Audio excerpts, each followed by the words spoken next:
Welcome back to the channel, everyone. I'm Dabble Dad, and we are looking at PrusaSlicer and all the settings involved with it. So as we look at PrusaSlicer, we initially set everything up.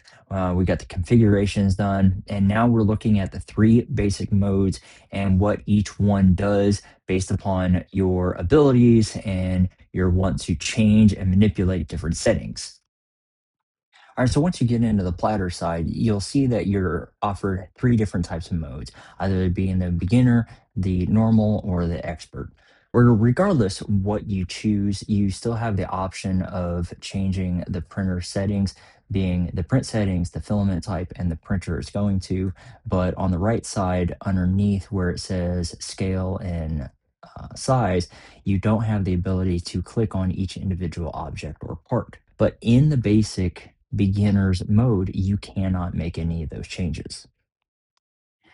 Moving on from the build plate, going into the print settings, as you can see, there's a lot of options to choose from. Most of these options are not offered to you under the beginner's mode. Under the beginner's mode, it just gives you the basic click, generate, ready to go type options. If you want to edit any of the settings, you either have to go to normal or expert mode. Expert mode, you're really changing how the tools are being utilized within the printer. Normal mode normally changes the mechanics of how it pushes the filament out of the nozzle.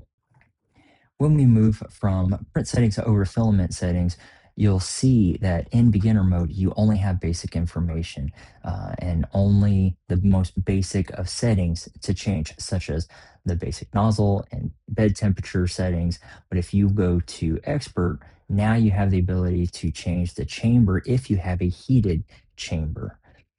Also, one of the main differences in expert and normal mode is going to be that customizing the G code. You only want to edit this G code if you know what you've been doing for a very long time, or if someone else has already tried it and you just do a copy and paste.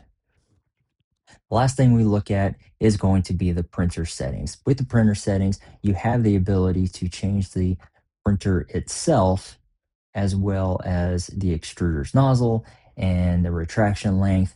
But in the beginner mode, that is it. Pretty much nothing.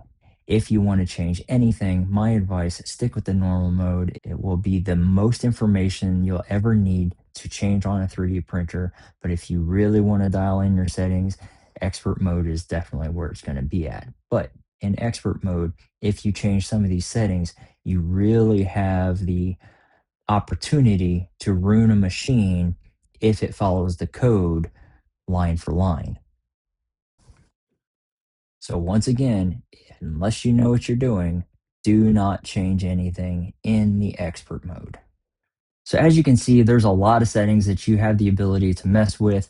In order to figure out what each one of those do, go ahead and like, subscribe, and we'll go ahead and get into some of those on later episodes. But I'll probably put another video over probably right about here telling you, hey, the next video is here or over here. I don't know where they put them. I know how to put them up there now.